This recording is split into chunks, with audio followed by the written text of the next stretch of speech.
اور ہریالی کو بڑھانے سے ہے۔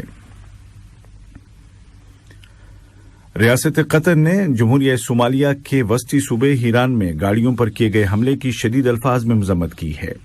اس حملے میں متعدد افراد ہلاک اور زخمی ہو گئے۔ ایک بیان میں وزارت خارجہ نے کہا کہ قطر دہشت گردی اور تشدد کے ہر واقعے کو مسترد کرتا ہے، چاہے اس کی وجوہات کچھ بھی ہوں۔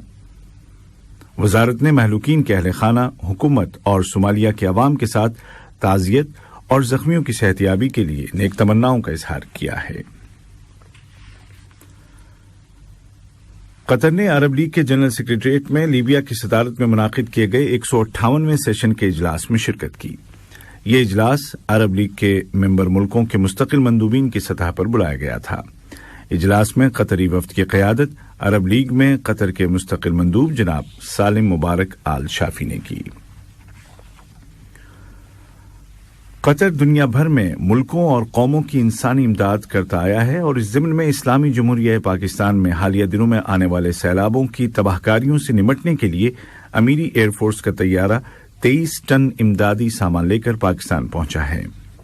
یہ امدادی ساز و سامان لغویہ کی تلاش اور بچاؤ کا کام دیکھنے والی مستقل کمیٹی قطر چیریٹی اور قطری ہلال احمر کے تعاون سے بھیجا گیا ہے۔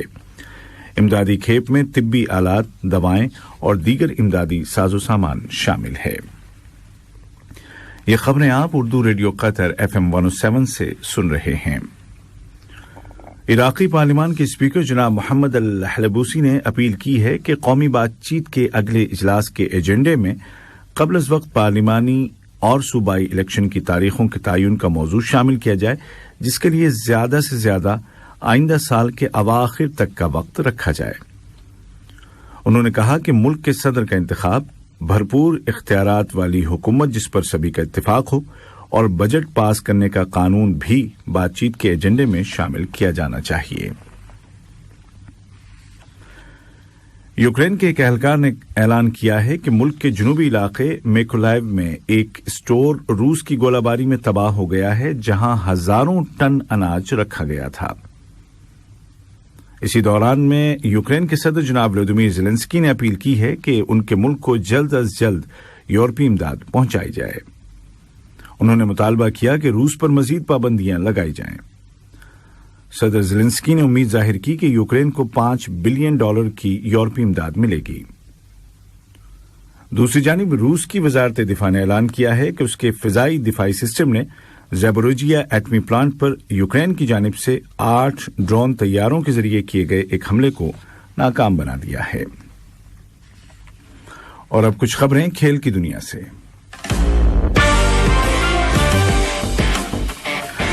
قطر اسٹارز لیگ فٹ بال کے چھٹے راؤنڈ کے میچوں میں منگل 6 ستمبر کو اسد کا مقابلہ شمال سے، الغرافہ کا سامنا سلال سے اور آسٹریلیا کا مقابلہ العربی سے ہوگا۔ ایتھلیٹکس کے عالمی اتحاد نے اعلان کیا ہے کہ انڈور ورلڈ ایتھلیٹکس چیمپئن شپ، جو کہ چین کے شہر نینجنگ میں 17 سے 19 مارچ تک ہونے والی تھی، 17 سے 19 مارچ 2023 تک ہونے والی تھی، اب اس کو ملتوی کر دیا گیا ہے۔ بھارت اور پاکستان کی کرکٹ ٹیموں کے درمیان کل ایشیا کپ کے ایک اعصاب شکن مقابلے میں پاکستان نے بھارت کو 5 وکٹوں سے ہرا دیا ہے۔ پہلے بلے بازی کرتے ہوئے بھارتی ٹیم نے 7 وکٹوں پر 181 رنز اسکور کیے تھے۔ پاکستان نے جوابی بلے بازی کرتے ہوئے آخری اوور کی 5ویں بال پر 5 وکٹیں کھو کر اس ہدف کو پار کر لیا۔ آج کا پہلا نشریہ ختم ہونے سے قبل اس وقت کی اہم سرخیاں ایک مرتبہ پھر سن لیجیے۔ امیر شیخ تمیم بن حمد آل ثانی کو پاکستان کے وزیر اعظم کی جانب سے ایک ٹیلی فون کال موصول ہوئی، جس کے دوران انہوں نے حالیہ سیلاب کی تباہ کاریوں سے نمٹنے میں پاکستان اور پاکستانی عوام کے ساتھ قطر کی یکجہتی پر صاحب سمو امیر کا شکریہ ادا کیا۔